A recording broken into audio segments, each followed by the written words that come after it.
Voilà, retour donc sur le plateau de samedi soir, dimanche matin avec mes invités que je vous présente tout de suite. Mariam Abouzaab, bonjour. Bonjour. Vous êtes sociologue, chercheure et enseignante à l'INALCO. Face à vous, Virginie Dutoya, vous êtes chercheure au CNRS, rattachée au centre Émile Durkheim. Bonjour, merci d'avoir accepté notre invitation. Et puis Sophie Ios, qui est épidémiologiste et qui est référente mission au Pakistan pour Médecins du Monde. Vous avez passé pas mal de temps toutes les trois là-bas au Pakistan. C'est dire que vous connaissez bien ce pays. N'hésitez pas, vous le savez comme à chaque fois, à donner vos commentaires, à réagir sur Twitter. Vous avez un hashtag DocuDébat pour dire tout ce que vous pensez de ce débat. Alors d'abord, je vais vous poser la question peut-être d'abord à vous, Sophie. Vous avez pensé quoi de ce film? Est-ce qu'il montre bien, alors il est très dur, mais est-ce qu'il montre bien la réalité sur le terrain? Oui, tout à fait. Et c'est vrai que Eric est un ami donc, que je connais très bien. Éric de la Varenne, le réalisateur. Ouais. Éric de la Varenne. Et c'est vrai qu'il y a cet aspect documentaire très dur, comme vous le dites, mais en même temps très réaliste. Et puis aussi porteur d'espoir avec cette fondation EDI qui est bien mise au centre de ce documentaire et qui est vraiment très utile sur place. Virginie Dutoya, vous êtes d'accord? Alors moi, je connais vraiment, mes travaux ne portent absolument pas sur ces thématiques, donc je parle en tant que personne qui s'intéresse au Pakistan, mais je pense que oui, c'est une réalité sociale qui est quand même assez connue et discutée au Pakistan, à la fois les enfants des rues, la drogue. Vous êtes plus sur la thématique des femmes, on en parlera longuement évidemment, c'est pour ça qu'on vous a invité. Mais par contre, oui, j'ai trouvé que c'était un documentaire qui avait l'intérêt de vraiment donner la parole justement à ceux qui sont invisibilisés, donc ça c'est quelque chose qui m'a paru très positif et important. Mariam Abouzaab, ce qu'on ressent après le visionnage, c'est que la société pakistanaise est en déliquescence. Alors je suis volontairement un petit peu provocatrice, que je sais que ça ne va pas vous plaire, mais l'État ne s'occupe pas manifestement de ce problème de drogue. Est-ce qu'il le nie ou est-ce qu'il n'a pas les moyens de le gérer? C'est plutôt que l'État n'a absolument pas les moyens et qu'il a laissé la situation depuis 30 ans. Ça a commencé après l'invasion de l'Afghanistan. Et à ce moment-là, il n'y avait pas d'héroïnomane au Pakistan, pratiquement pas. Et ça, c'est quelque chose qui est arrivé plus tard, et par le fait que chaque année, l'Afghanistan, et surtout depuis 2001, produit à peu près 150 tonnes d'héroïne, dont le tiers reste au Pakistan. Ah oui, c'est ça. Donc c'est quand même énorme. Donc ça veut dire qu'il y a de l'héroïne qui est disponible très peu cher et facilement. Donc bien sûr, on a, surtout dans une ville comme Karachi, 20 millions d'habitants, entre 40 000 et 50 000 enfants dans la rue pour des tas de raisons. Et bien sûr, pour oublier tout, c'est très facile. Dans un pays où l'alcool n'a pas culturellement la place qu'il peut avoir en Europe, il reste la drogue. Il reste d'abord le cannabis, bien sûr, au départ, mais qui est d'ailleurs bien plus fort que le cannabis qu'on vend ici. Oui. Et ensuite, très vite, on passe à autre chose. Et une chose qu'on ne voit pas dans le film, c'est que beaucoup d'enfants commencent en sniffant de la colle. C'est quand même comme ça que ça démarre. Et des enfants très petits. Très jeunes. Vous voyez dans la rue des gamins de 4-5 ans qui sont là avec ou bien leur bout de chiffon dans la bouche qui est imprégné de colle ou bien un sac en plastique avec de la colle. Et ensuite, ils passent évidemment à autre chose. Mais ça, c'est la pression des copains, le groupe qui fait qu'on essaye autre chose. Mais ça touche aussi tous les milieux sociaux maintenant. Ça touche énormément toutes les écoles privées chics de Karachi. Ça touche l'université, ça touche des femmes de la classe moyenne, ça touche énormément de monde. Ouais. On a l'impression surtout qu'il y a un problème quand on parle de l'État, je vous demandais si l'État a abandonné ou pas, il y a un problème de corruption dans ce pays. On va peut-être écouter un homme qu'on vient d'entendre dans le documentaire, mais qui accuse, et d'ailleurs, encore une fois, à visage découvert, on en parlait avec la réalisatrice tout à l'heure, c'est quand même assez étonnant, il accuse et pour lui, tout est pourri. Écoutez. Pour n'importe quel business illégal, de haut en bas, tout le monde est mouillé. Que ce soit les politiciens, les policiers, les rangers ou les militaires. Y compris le vendeur de thé, qui le soir deal dans son échoppe. C'est parce qu'il y a beaucoup d'argent à se faire. C'est vrai ça, Mariam Abouzaab, c'est gangréné. Tout à fait. Tout est bon pour faire de l'argent. Et je me souviens dans les années 80, quand le Pakistan à l'époque était un grand exportateur d'abord d'opium et ensuite d'héroïne, c'était devenu la façon de gagner de l'argent. Vite, il y avait des quartiers avec ce qu'on appelait des one suitcase villas. Donc c'était très clair, les villas qui avaient été construites en transportant une valise d'héroïne en Europe. Et il n'y avait plus du tout de questions morales. C'était, il y a de la demande en Europe, aux États-Unis, pourquoi on s'en priverait? Et donc c'est tous les moyens de gagner de l'argent pour survivre pour les gens les plus pauvres et pour d'autres plus vite que le voisin et par tous les moyens. Et bon, tout le monde le sait. Quand on est sur le terrain, je m'adresse à vous du coup, Sophie, quand on est sur le terrain, comment on travaille? Alors vous n'avez pas travaillé spécifiquement sur la drogue, mais enfin vous avez vu tous ces enfants des rues, la pédophilie, la prostitution. Comment est-ce qu'on arrive à approcher cette population et est-ce qu'on arrive à avoir des résultats? Oui, c'est une bonne question. C'est vrai que Médecins du Monde est plus focalisé sur les violences faites aux femmes et puis tous les déplacés internes plus au nord du Pakistan. Mais c'est vrai qu'il y a tellement de populations vulnérables au Pakistan et de thématiques sur lesquelles on peut travailler qu'il y a un immense chantier. On peut travailler avec l'État qui ici est vraiment présenté comme faible et c'est vrai qu'il y a d'autres priorités malheureusement. Donc la santé et l'éducation ne sont pas toujours numéro 1. Mais on trouve aussi au niveau de la société civile, et je ne sais pas si les autres invités veulent en parler, mais des vraies forces et des vrais soutiens. Et c'est vrai que par exemple le Médecins du Monde qui est présent depuis 1996 au Pakistan a réussi à passer le flambeau, à trouver des relais sur place, notamment des associations, des organisations non gouvernementales plus liées aux droits des femmes pour pouvoir agir et prendre le relais de façon intéressante et intelligente. Alors justement, puisque vous parlez des droits des femmes, je vais interroger votre voisine Virginie Dutoya. La place des femmes, c'est quoi là-bas? Elles sont considérées ou pas? On voit cette maman dans le documentaire qui emmène donc son fils se faire tester, voir s'il est ou non séropositif. La réalisatrice tout à l'heure nous disait que malheureusement ce jeune homme n'avait pas suivi son traitement, ensuite il n'est pas revenu. Le rôle des femmes là-bas, c'est quoi? Je ne pense pas qu'il y ait une réponse simple et univoque. Comme dans toutes les sociétés, ça dépend beaucoup des milieux sociaux, etc. Ce qui est sûr, c'est que les femmes, d'une façon générale, souffrent d'un certain nombre d'inégalités, d'accès à la santé, à l'éducation. Vous avez évoqué la violence, c'est une réalité. Hein. Après, c'est aussi une force vive du Pakistan. Elles sont très organisées. Vous avez. Elles travaillent? Beaucoup. Alors, c'est toujours compliqué de savoir. Statistiquement, si vous regardez les rapports à la fois du gouvernement pakistanais ou d'organisations comme le PNUD, le Programme national des Nations Unies pour le développement ou la Banque mondiale, vous allez avoir un taux de participation des femmes à la vie active assez bas parce qu'elles travaillent principalement. Le Pakistan reste un pays très rural, donc dans les exploitations agricoles, champs, etc. Ouais. De façon informelle. Il y a énormément de femmes qui travaillent, notamment en milieu urbain, à domicile, qui vont faire des petits travaux, de la couture.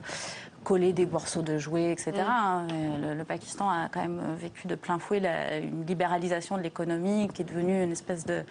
Enfin, voilà, plein de gens font des petits métiers comme ça. Donc les femmes, oui, travaillent beaucoup. Mais c'est une société patriarcale quand même, très patriarcale, non? Oui, patriarcale au sens scientifique du mot, c'est-à-dire, oui, patrilinéaire, etc. Mais ça ne veut pas dire que les femmes sont sans option. Comme toujours, vous avez un certain nombre de droits. Déjà, formellement, c'est une société où les femmes ont des droits. C'est pas, dans le documentaire, on évoque souvent la charia, c'est pas du tout l'essentiel du droit pakistanais. Elles ont le droit de vote depuis aussi longtemps que le Pakistan existe, elles ont des droits au sein de la famille, etc. Après, la question, c'est toujours d'arriver à faire respecter ces droits. C'est ça, est-ce qu'elles les utilisent ces droits-là? C'est plus compliqué, ouais. Toutes ne le font pas, mais certaines le font et certaines négocient, en fait. C'est jamais aussi clair. Et dans beaucoup de familles, les femmes, notamment bien sûr âgées, ont un vrai pouvoir, y compris... dans une société patriarcale, ça veut dire quand même que le père a une mère quelque part. Non, mais ça, c'est évident. La grand-mère compte dans la société patriarcale. Si on parle de religion maintenant, Mariam Abouzahab, nous, on imagine un pays, d'ailleurs on nous dit souvent dans la presse, un pays en voie d'islamisation radicale. C'est vrai ou pas? Parce qu'on dit qu'il y a des problèmes avec certaines madrassas, ces écoles, je ne sais pas si je prononce bien, ces écoles coraniques, dont certaines ne sont pas du tout contrôlées, alors pas toutes évidemment, mais dont certaines ne sont pas du tout contrôlées. Est-ce que la religion, elle est contrôlée, elle est gérée? Est-ce qu'on se trompe quand on dit que c'est un pays qui s'islamise dangereusement? Alors, il y a peut-être une visibilité plus grande de l'islam dans l'espace public et une compétition entre différents groupes pour occuper l'espace public. Donc, ça se voit. Les madrassas, il y a une minorité de madrassas qui, effectivement, ont des activités douteuses, mais on sait très bien lesquelles, elles sont connues. Et celles-là, chaque fois que les autorités ont voulu avoir accès à leur financement, tout de suite, on a eu un tollé et des menaces. Donc, on a toujours battu en retraite. Mais parce que Parvez Moucharraf, l'ancien Premier ministre, il avait dit qu'il s'attaquerait au problème. Oui, non, personne. Tous les gouvernements qui se sont succédés ont toujours dit on va s'attaquer au problème, on va aller voir ce qui se passe dans le financement des madrassas. Et tout le monde a toujours battu en retraite. C'est pas ça vraiment le problème, parce qu'il y a beaucoup d'enfants qui ne peuvent avoir accès qu'à la madrassa, pour des raisons économiques, parce que les parents n'ont pas les moyens. Il faut voir qu'une ville comme Karachi, il y a quand même la moitié des enfants qui ne sont pas scolarisés du tout. Alors on vous dit... ça sont des choses trompeuses. On vous dit qu'à Karachi, il y a plus d'enfants scolarisés en madrasa que dans l'enseignement public, ce qui ne veut strictement rien dire, parce que l'enseignement public est en complète déliquescence, et là, il y a très peu d'enfants qui vont là. C'est vraiment les enfants très pauvres. Et donc, vous avez la madrasa, et ensuite, vous avez une floraison d'écoles privées, qui sont ou bien des écoles d'ONG, ou bien des écoles privées chics pour la classe moyenne. Mais financées par qui? Les écoles d'ONG sont financées par des dons, notamment de la diaspora pakistanaise. Et les autres? Et les autres, les écoles privées chics, les parents sont prêts à payer extrêmement cher pour pouvoir mettre leurs enfants dans des écoles où on enseigne en anglais. Donc vous avez beaucoup plus d'enfants à Karachi ou bien qui ne vont pas à l'école du tout ou qui sont dans les écoles privées. Donc c'est stupide de dire qu'il y a plus d'enfants scolarisés dans les madrasas qu'ailleurs. Ce n'est pas vrai. Faire très très attention. Alors puisqu'on parle des ONG, Sophie, je me retourne vers vous. Alors vous êtes donc Médecins du Monde est présent au Pakistan, n'est plus présent à Islamabad depuis quelques années. De façon plus générale, on dit que certaines ONG ont été expulsées. Vous pouvez nous expliquer ça? Comment est-ce que peuvent travailler les ONG sur place? Oui, alors le travail des ONG sur place est assez délicat et ceci fait suite surtout à l'anecdote, donc la chasse et la traque de Ben Laden qui a eu lieu il y a quelques années. Et malheureusement, les ONG ont été utilisées à ce titre. Et donc c'est vrai que du coup, ça porte préjudice à toutes ces ONG qui essayent donc d'aider depuis longtemps le gouvernement pakistanais. Donc on travaille plutôt avec un profil bas, on va dire, discrètement. Vous faites attention à ce que vous faites. On fait attention, connaître bien le contexte au niveau sécuritaire et puis savoir dans quelle zone on peut travailler ou pas. Mais en général, ça se passe bien. Et Médecins du Monde, je pense, arrive à travailler correctement avec les autorités parce qu'il y a une confiance qui s'est installée au fur et à mesure des années et qui est très importante à préserver. Et puis c'est une ONG qui est connue, c'est-à-dire que les gens connaissent Médecins du Monde, connaissent la Croix-Rouge, connaissent... Voilà, c'est peut-être plus simple quand on est une grosse ONG, quoi. Et puis aussi avec un travail avec des équipes locales qui est très importante. Il y a très peu d'expatriés et je pense que ça facilite aussi l'implantation. Vous travaillez beaucoup avec des Pakistanais, en fait. Oui, et qui sont très compétents et qui connaissent bien leur métier. Alors on s'est posé la question tout à l'heure de savoir si on parlait d'une société en déliquescence. On va peut-être parler de la place du Pakistan sur la carte du monde, parce que géostratégiquement, c'est un pays qui est très important. Est-ce que, Mariam Abouzab, vous pouvez juste simplement nous rappeler sa position sur la carte?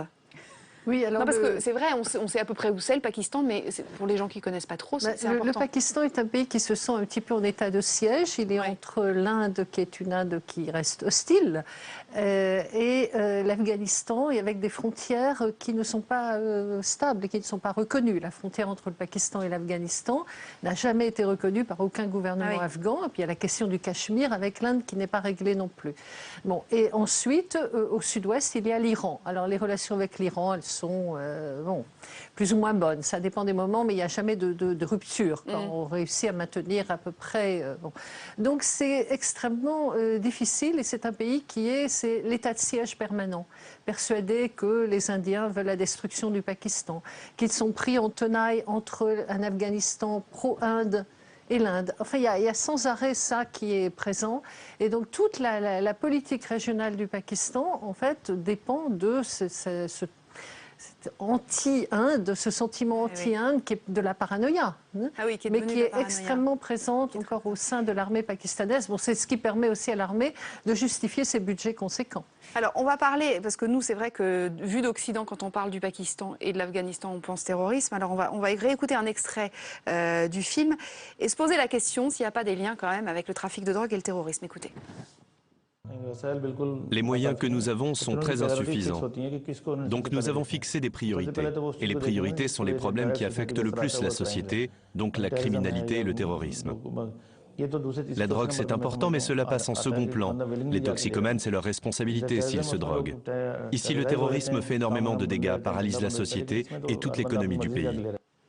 Alors, on a tous en mémoire, évidemment, cet attentat abominable dans une école où des dizaines d'enfants avaient été tués il y a quelques mois.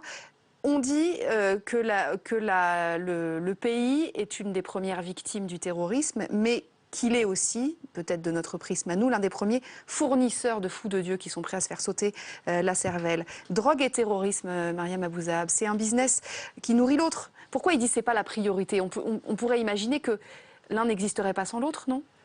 Il y a tellement d'argent en jeu. Oui, mais la drogue, ça existait avant. Ça existait bien avant le 11 septembre et ça existe depuis le début des années 80, quand tous les grands marchés de drogue se sont déplacés du Triangle d'Or et sont revenus dans ce qu'on appelait le Croissant d'Or sur le Pakistan et l'Afghanistan.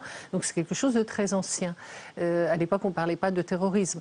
Les Américains ont fermé les yeux parce que ça permettait à beaucoup de groupes de résistance afghans de se financer. Donc on a fermé les yeux à ce moment-là. Oui, oui. Et puis tout d'un coup, après, quand les Soviétiques ont quitté l'Afghanistan, les États-Unis ont dit mais c'est absolument scandaleux parce que 80% de la drogue qui est sur notre territoire vient du Pakistan. Ah, quelle belle découverte. Bon, mais on avait fermé les yeux pendant très longtemps. Donc c'est quelque chose qui est toujours utilisé et manipulé. Bon, le terrorisme n'est pas financé par la drogue. Il y a beaucoup d'autres moyens. Il y a des financements qui viennent d'ailleurs aussi. Donc vous êtes un peu d'accord avec lui quand il dit bon, bah, la priorité c'est le terrorisme, la drogue passe en second plan. Quand on demande à la population pakistanaise quelle est la priorité, les gens répondent même pas le terrorisme, le chômage. Ah oui. Les coupures d'électricité, toutes les difficultés dans la vie, c'est même pas le terrorisme qui est pour eux le principal problème. C'est ça que vous avez ressenti, Sophie, aussi sur le terrain? Oui, vraiment tout à fait. Et puis on a parlé de problèmes géopolitiques, on a parlé de problèmes de terrorisme, on a parlé de problèmes de religion. Et c'est vrai que à chaque fois, ça impacte complètement le gouvernement qui définit ses priorités au niveau du budget. Et à chaque fois, ce sont les populations les plus vulnérables qui trinquent, comme les femmes, les enfants des rues. Et puis c'est certainement pas l'éducation qu'on mettra en avant, certainement pas la santé. Et il y a des vrais problèmes d'accès aux soins et à l'accès à l'éducation dans ce pays, malheureusement. Il nous reste quelques minutes, je voudrais qu'on termine sur les femmes, puisqu'on en a parlé un petit peu tout à l'heure. On parlait tout à l'heure de la vie politique, de la place des femmes. Vous me disiez, effectivement, les femmes, elles travaillent, mais ça reste quand même assez marginal, etc. Il y a quand même eu une première ministre, je ne sais pas comment il faut le dire, une première ministre, Benazir Bhutto, qui a été absolument emblématique. Ça veut dire que les femmes, elles ont un rôle à jouer politiquement aussi, là-bas? Oui, elles ont un rôle à jouer, ça c'est sûr. On leur laisse la place en fait, c'est ça que je veux dire. Aujourd'hui, comme on en parlait tout à l'heure, il y a des quotas au Pakistan pour les femmes, il y a un certain nombre, une vingtaine de % des élus à l'Assemblée nationale. Et puis bon, c'est un système fédéral, donc il y a aussi des assemblées dans les États du Pakistan, enfin dans les provinces. Donc il y a des femmes élues. Benazir Bhutto, bien sûr, a été une grande femme politique. Après, je pense qu'elle, même si elle a beaucoup joué de son identité féminine, etc., elle a utilisé les codes de la féminité à de nombreuses reprises. Elle ne se serait pas définie comme une femme en politique. Et elle était avant tout l'héritière d'une grande famille politique. Enfin, je ne dis pas ça pour diminuer son propre talent politique, parce que c'est une famille qui avait aussi des héritiers qu'elle a... Enfin, elle a accédé au poste de Premier ministre. Voilà, exactement. En étant une mais femme, elle n'a pas eu une action... Enfin, je pense que Mariam sera d'accord avec moi. Elle n'a pas eu une action, vous voulez dire, pro-femme ou particulièrement marquée par son sexe. Moi, là où je pense que les femmes ont beaucoup plus un impact politique, c'est plus dans la politique féministe, dans tout un dans la vie, enfin ce qu'on appelle la société civile, où les femmes sont très actives à plein de niveaux, que ce soit de façon visible dans la rue ou de différentes façons. Vous voulez dire que ce pays peut être sauvé par les femmes, en fait? Je pense qu'aucun pays ne peut être sauvé par les femmes ou par les hommes, mais en tout cas, mais elles ont un vrai rôle à jouer, les femmes, oui. Ouais. Disons que je pense que vu qu'elles ont une situation où elles souffrent particulièrement des inégalités sociales, elles ont sans doute... ceux qui sont les moins privilégiés sont souvent les forces de changement, on va dire, plus que les privilégiés. Vous trois qui aimez énormément ce pays, ça fend le cœur évidemment de voir des images telles qu'on les a vues là, et en même temps ce documentaire il retrace la réalité, manifestement. Ce pays, il souffre de son image, Mariam Abou-Zahab? Énormément, énormément. Et aussi on associe toujours l'islam, c'est de la faute de l'islam. On peut faire exactement les mêmes films à Bombay ou ailleurs en Inde. La situation est exactement la même. Et le statut des femmes n'est pas enviable non plus du tout en Inde. C'est pas du tout une question de religion, quoi. C'est ça que mais c'est pas du tout une question de religion. Mais le Pakistan a ce problème d'image, le fait que et puis le terrorisme, les zones tribales, enfin ça fait fantasmer énormément. Et bien sûr, c'est un déficit d'image très important pour le pays. Et vous me disiez tout à l'heure que vous y retournerez dès que c'est possible parce que ce pays vous manque. Merci infiniment, en tout cas, à toutes les trois d'être venues nous voir pour débattre de tout ça. C'est agréable d'avoir un plateau exclusivement féminin. Vous pouvez revoir ce documentaire sur notre site internet publicsena.fr. Vous pourrez d'ailleurs aussi revoir ce débat. Il est l'heure à présent de notre deuxième documentaire. On va y parler du Moyen-Orient, de cette histoire avec un grand H du conflit israélo-palestinien et plus précisément d'un homme, qui a tout fait pour relancer le processus de paix. Il en a reçu un prix Nobel et puis il l'a payé de sa vie. C'est l'ancien Premier ministre israélien Yitzhak Rabin, assassiné en 1995 par un extrémiste juif. Le film s'appelle Yitzhak Rabin, guerrier de la paix et il est signé Yves Azeroual. À tout à l'heure.